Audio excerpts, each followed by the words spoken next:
Bonjour. Alors, en ce moment, on va se cantonner à l'actualité.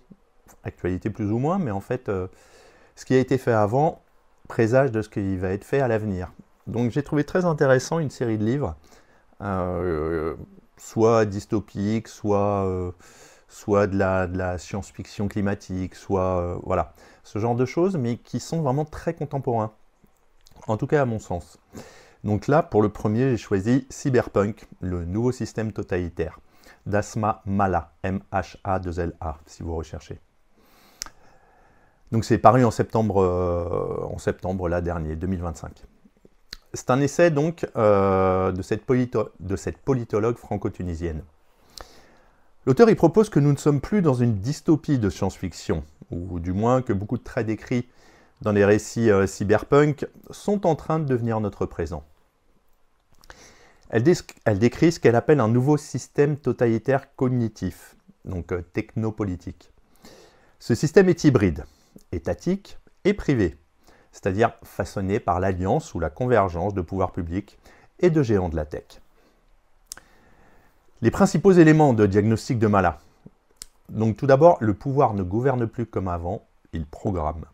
Et là, on le voit, ne serait-ce que pour nous, au niveau de l'Union européenne. L'euro numérique, l'identité numérique, absolument tout ça. L'État ne contrôle plus seulement via le droit ou la coercition visible, mais en amont, via des infrastructures, des algorithmes, la captation de l'attention et la manipulation des perceptions. On vit dans un régime de flux permanent, de bruit, de distraction, où la vérité au final est noyée et la perception sature. La répression n'a plus besoin d'être spectaculaire, elle se déploie dans le silence, dans l'invisible.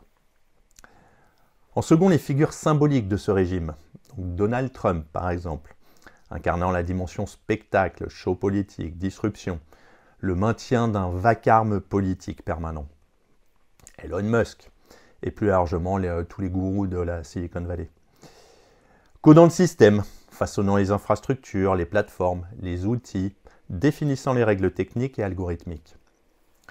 Le duo, ou l'alliance, entre ces deux logiques, spectacle, disruption plus infrastructure, par rapport au codage, est central. L'un fait le bruit, capte l'attention, l'autre construit le cadre technique qui fait croire que certaines choses sont naturelles ou inévitables. Troisièmement, les conséquences et les menaces. La démocratie est vidée de sa substance. Les élections, les institutions, la représentation ne suffisent plus si le flux de l'attention, les algorithmes, les plateformes, les technologies de surveillance façonnent ce que nous voyons, ce à quoi nous pensons et ce en quoi nous croyons. La colonisation des corps et des esprits ensuite. Non pas avec la violence physique directe, mais via les écrans, les réseaux sociaux, les gadgets, les technologies, la capture de l'attention et bien évidemment la manipulation des intentions et des émotions. L'état s'efface, ou plutôt il change de forme, pour devenir un état flux. Minimal dans ses formes visibles, mais total dans sa capacité à programmer, surveiller et modeler. Elle parle ensuite du spectre d'un empire cognitif dans les conséquences et les menaces. Le pouvoir sur ce que nous pensons, ce à quoi nous avons accès, les narratifs, les symboles, les imaginaires. Elle nous met ensuite en garde face à la mise en évidence d'un basculement déjà en cours.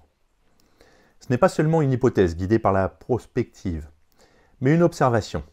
Les indices montrent que les technologies, les entreprises, les acteurs privés possèdent déjà des pouvoirs déterminants dans le façonnement du réel.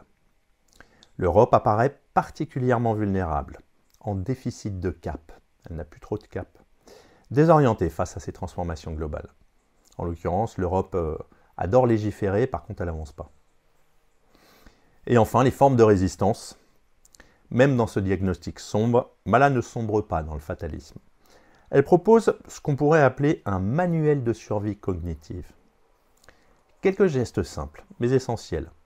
Protéger son attention, savoir dire non, limiter l'exposition aux écrans, redonner une place aux gestes humains, comme les rires, la respiration, la relation qu'on peut avoir avec son corps, etc.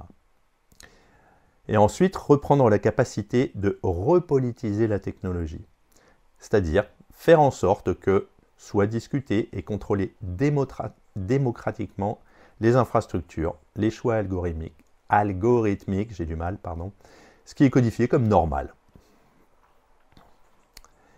L'essai ne suit pas une narration romanesque, mais un cheminement analytique. Au début, donc, description du diagnostic, des constats, comment on en arrive là et ce qui a changé. Ensuite, les figures et les technologies.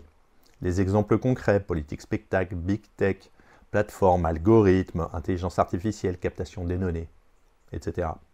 Puis les dangers, les menaces, les effets sur les individus, sur la société et sur la démocratie. Et puis enfin, les propositions de résistance, la manière de ne pas être totalement soumis à ce nouveau régime. Alors, quelles sont les forces de ce livre? Tout d'abord, elle y parle d'actualité et d'urgence. L'essai capte parfaitement un sentiment largement répandu, que les technologies, les plateformes, les réseaux sociaux ne sont pas de simples outils, mais des architectures de pouvoir. Mala met des mots clairs sur des phénomènes souvent diffus. Ça permet de rendre intelligible ce qui autrement resterait dans le vague. Ensuite, la clarté dans son diagnostic. Elle identifie bien les composants hybrides du pouvoir contemporain. L'alliance entre public et privé, spectacle plus infrastructure, attention plus algorithme. Cette double dimension est essentielle pour comprendre pourquoi les régimes classiques ne suffisent pas à rendre compte des transformations actuelles. Une des forces encore est la capacité à relier l'abstrait au concret. Avec des exemples contemporains tels que Trump, justement, Musk ou les big de la tech, les big tech, l'essai montre comment des décisions apparemment techniques ou de marché ont des conséquences politiques, éthiques, sociales. Ça rend le propos plus engageant, évitant qu'il ne reste pure spéculation. La dimension narrative et les propositions, Mala ne se contente pas de l'alerte. Elle propose des pistes de résistance, de défense de la liberté. Ce qui donne à l'essai une visée non seulement diagnostique, mais aussi prescriptive.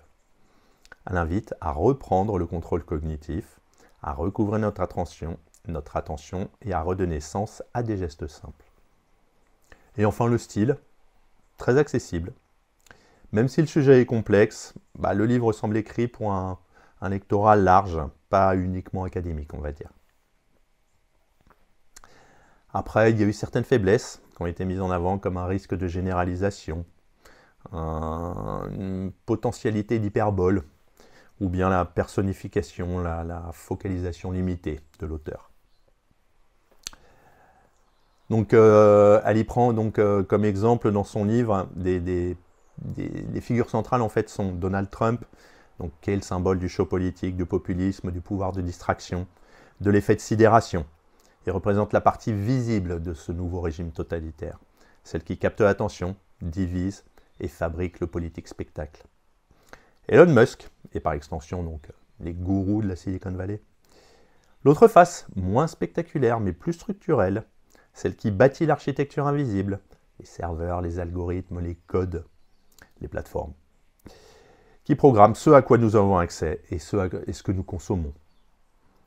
Ensuite, le Big State et la Big Tech. Donc ça, c'est une troisième forme de personnage. Évidemment, on n'est pas dans un roman en tant que tel. Donc ce ne sont pas des personnages en source personnelle, mais des entités abstraites, des forces historiques, structurelles, que Mala analyse. L'État moderne en mutation et les entreprises technologiques qui sont vues par elle comme des acteurs de puissance. Et enfin nous, les citoyens, les utilisateurs et utilisatrices. Donc c'est une figure diffuse, multiple, mais centrale dans son livre. Le livre insiste sur la façon dont nous sommes aussi complices, non forcément consciemment, de ce nouveau régime par nos usages, nos attentions, nos habitudes et nos réactions. Donc pour conclure, l'auteur nous propose dans Cyberpunk une vision puissante, inquiétante mais convaincante de ce que pourrait être notre présent et notre futur proche si les tendances technopolitiques actuelles se poursuivent sans remise en question démocratique. Et en tout cas, ça n'engage que moi, on est carrément dedans. Le livre fait œuvre d'alerte. Il pose la question de la souveraineté cognitive, de notre capacité à penser, à résister et à ne pas être entièrement programmé. Ce qui est particulièrement utile, c'est que ce n'est pas seulement une prévision ou un cri d'alarme abstrait. Elle propose des pistes concrètes, à l'échelle individuelle et collective, pour ralentir ou contrer l'assimilation de nos vies par les architectures algorithmiques. En fin de compte, le livre invite à une double tâche. Comprendre ce qui est en train de se jouer, avec précision, nuance et sans naïveté.